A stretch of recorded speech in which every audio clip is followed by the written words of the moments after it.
All right, everyone, this is Norvellcentral coming back at you with another YouTube video. And at this time of the recording, I have a lot of subscribers so far. I've been getting a ton of love and support so far, and I just want to thank everyone for all of that love and support.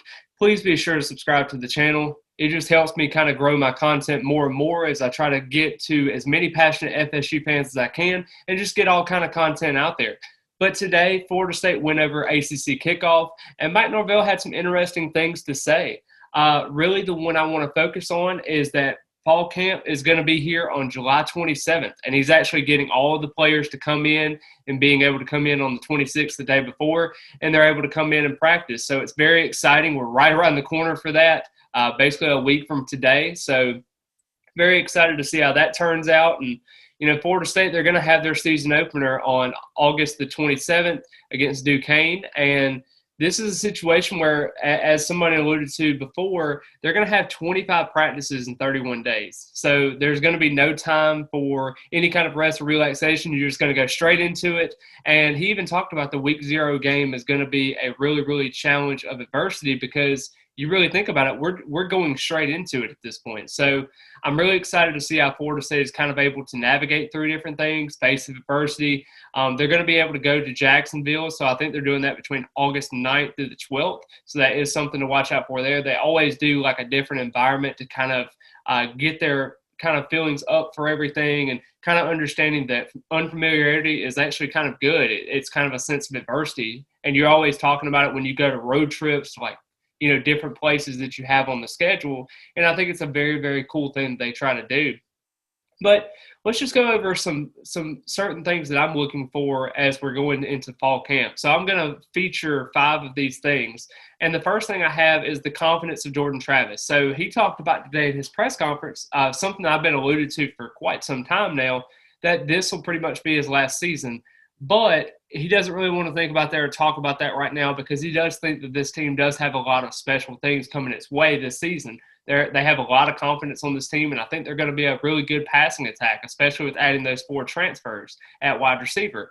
But really, when you look at it, as Jordan Travis kind of grows and develops last season, the last 3 games against Boston College, Miami, and Florida, he averaged, about 252 passing yards. He had 7 total touchdowns, 1 interception. He was playing very well. And you could see that as he started to grow some confidence, Mackenzie Milton was no longer kind of splitting time with him, and you could really see that it was his team at that point. So I really do like to kind of focus on Jordan Travis as a total.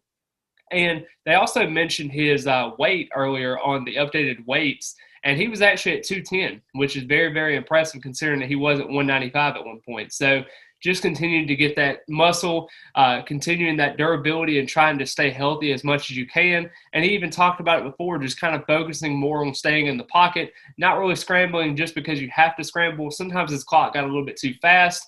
And then, like I said, he kind of suffered those injuries. Now, there was one instance that Coach Norvell talked about against NC State where he had the flu. Wasn't really much you could do about that, but in other injuries that he's had, there has been some issues with durability.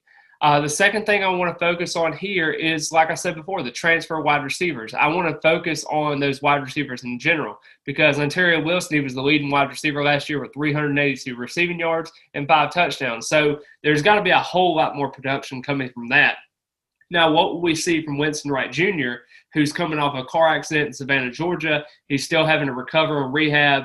All signs point to, most of the sources in his family are wanting him to be able to be ready for that week 0 game. But like I said, it's very unpredictable at this time. Coach Norvell actually spoke on it before. He doesn't really have a timetable either.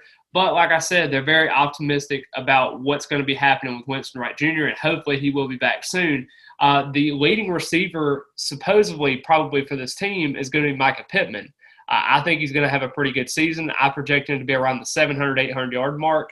And I do think that he's going to very exceed his expectations that he had at Oregon as well, because he wasn't very productive there, but he never really got the opportunities that he has so far. And especially when Cristobal is more of a run-first offense, there's a lot of different factors that go into that. But I do think that Micah Pittman is going to be your leading wide receiver there.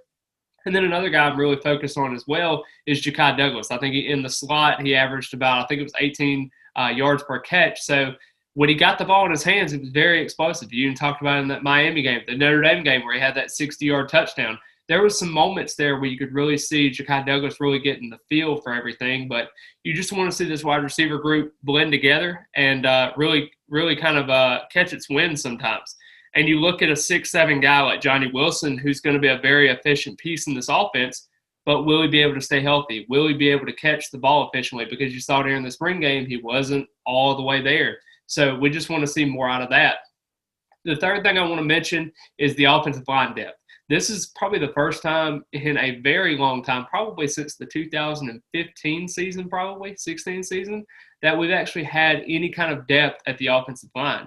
And really, I think that we have probably 8 quality offensive linemen that can come in the rotation. That's not mentioning some of these freshmen that I think they're going to be pretty good as well. And there's some upperclassmen that are going to be there as also. And you got a guy like Robert Scott, who's 334 pounds now, who I think is going to be an efficient piece. You got Dylan Gibbons, who is a veteran leader. Caden Lyles and Maurice Smith, I think, are also going to be able to play in the rotation. I don't know quite who's going to start there because Maurice Smith is up to, I think, 284 right now. So that is impressive to see him continue to get that weight as he was at 271 earlier this spring as well.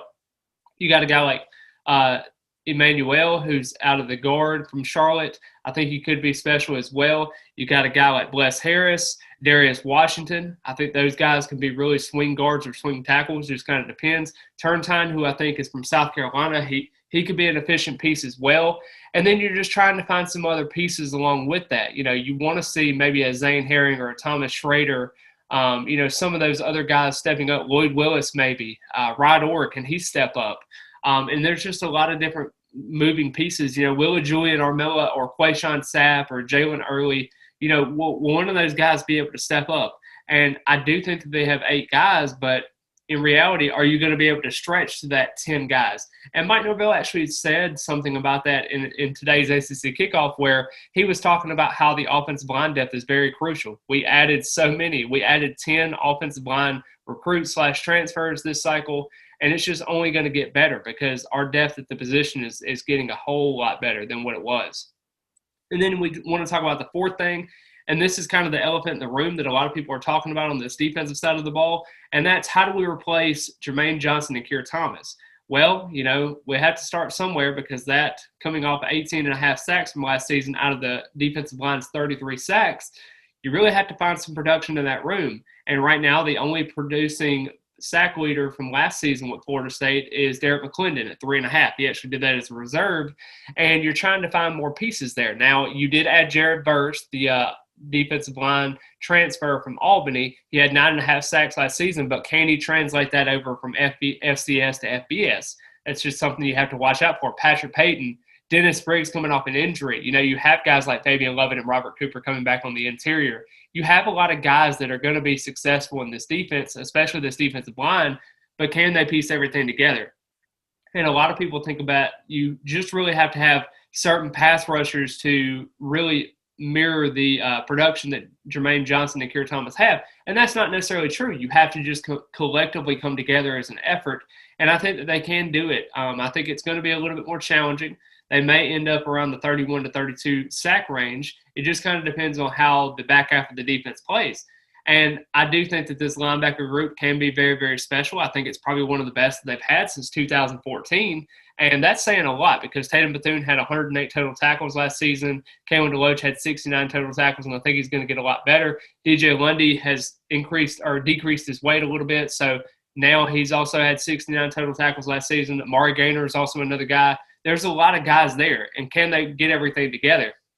But before I get off topic a little bit more about that situation, here's my fifth point, special teams. And we have talked about this ad nauseum last season. That special teams unit was really bad.